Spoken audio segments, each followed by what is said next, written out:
February 28th, Numbers 36 and Deuteronomy 1. Numbers 36. The family heads of the clan of Gilead son of Machir, the son of Manasseh, who were from the clans of the descendants of Joseph, came and spoke before Moses and the leaders, the heads of the Israelite families. They said, "When the Lord commanded my Lord to give the land as an inheritance to the Israelites by lot, he ordered you to give the inheritance of our brother Zelophehad to his daughters. Now suppose they marry men from other Israelite tribes, then their inheritance will be taken from our ancestral inheritance and added to that of the tribe they marry into, and so part of the inheritance allotted to us will be taken away. When the year of Jubilee for the Israelites comes, their inheritance will be added to that of the tribe into which they marry, and their property will be taken from the tribal inheritance of our ancestors."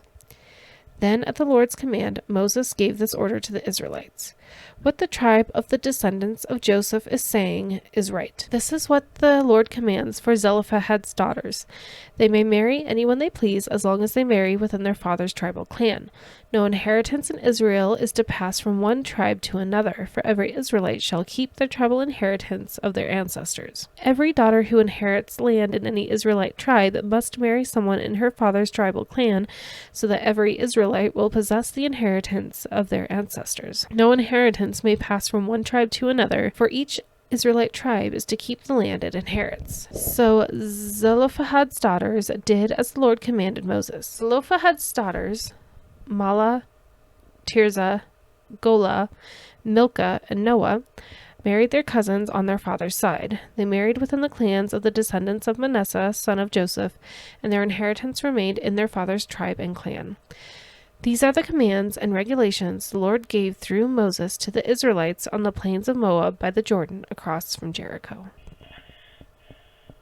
Deuteronomy 1. These are the words Moses spoke to all Israel in the wilderness east of the Jordan, that is, in Arabah, opposite Suf, between Paran and Tophel, Laban, Hazeroth, and Dizahab.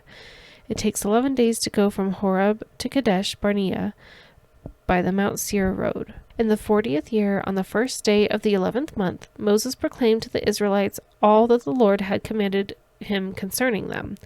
This was after he had defeated Sihon, king of the Amorites, who reigned in Heshbon, and at Edrei had defeated Og, king of Bashan, who reigned in Ashtaroth.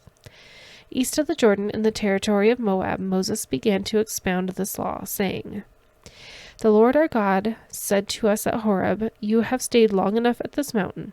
Break camp and advance into the hill country of the Amorites. Go to all the neighboring peoples in the Arabah, in the mountains, in the western foothills, in the Negev, and along the coast to the land of the Canaanites, and to Lebanon, as far as the great river, the Euphrates. See, I have given you this land. Go in and take possession of the land the Lord swore he would give to your fathers, to Abraham, Isaac, and Jacob, and to their descendants after them. At that time, I say to you, you are too heavy a burden for me to carry alone. The Lord your God has increased your numbers, so that today you are as numerous as the stars in the sky. May the Lord, the God of your ancestors, increase you 1,000 times and bless you as he has promised. But how can I bear your problems and your burdens and your disputes all by myself? Choose some wise, understanding, and respected men from each of your tribes, and I will set them over you." You answered me, "What you propose to do is good." So I took the leading men of your tribes, wise and respected men, and appointed them to have authority over you as commanders of thousands, of hundreds, of fifties, and of tens, and as tribal officials. And I charged your judges at that time, hear the disputes between your people and judge fairly, whether the case is between two Israelites or between an Israelite and a foreigner residing among you. Do not show partiality in judging. Hear both small and great alike. Do not be afraid of anyone, for judgment belongs to God. Bring me any case too hard for you, and I will hear it. And at that time I told you everything you were to do. Then, as the Lord our God commanded us, we set out from Horeb and went toward the hill country of the Amorites, through all the vast and dreadful wilderness that you have seen, and so we reached Kadesh Barnea. Then I said to you, You have reached the hill country of the Amorites, which the Lord our God is giving us. See, the Lord your God has given you the land. Go up and take possession of it as the Lord, the God of your ancestors, told you. Do not be afraid, do not be discouraged. Then all of you came to me and said, "Let us send men ahead to spy out the land for us and bring back a report about the route we are to take and the towns we will come to." The idea seemed good to me, so I selected 12 of you, one man from each tribe. They left and went up into the hill country and came to the valley of Eshcol and explored it. Taking with them some of the fruit of the land, they brought it down to us and reported, "It is good land that the Lord our God is giving us." But you were unwilling to go up. You rebelled against the command of the Lord, your God. You grumbled in your tents and said, "The Lord hates us, so he brought us out of Egypt to deliver us into the hands of the Amorites to destroy us. Where can we go? Our brothers have made our hearts melt in fear." They say, "The people are stronger and taller than we are. The cities are large with walls up to the sky. We even saw the Anakites there." Then I said to you, "Do not be terrified, do not be afraid of them. The Lord your God, who is going before you, will fight for you, as he did for you in Egypt, before your very eyes, and in the wilderness. There you saw how the Lord your God carried you, as a father carries his son, all the way you went until you reached this place.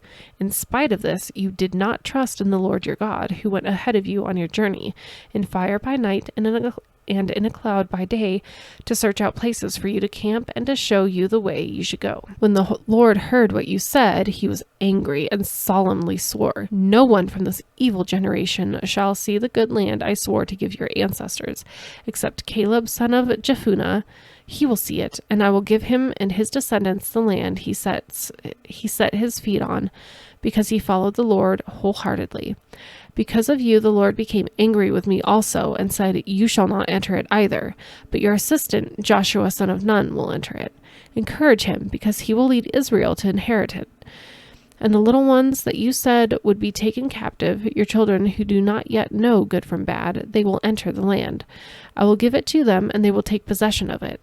But as for you, turn around and set out toward the desert along the route to the Red Sea.' Then you replied, 'We have sinned against the Lord. We will go up and fight as the Lord our God commands us.' So every one of you put on his weapons, thinking it easy to go up into the hill country.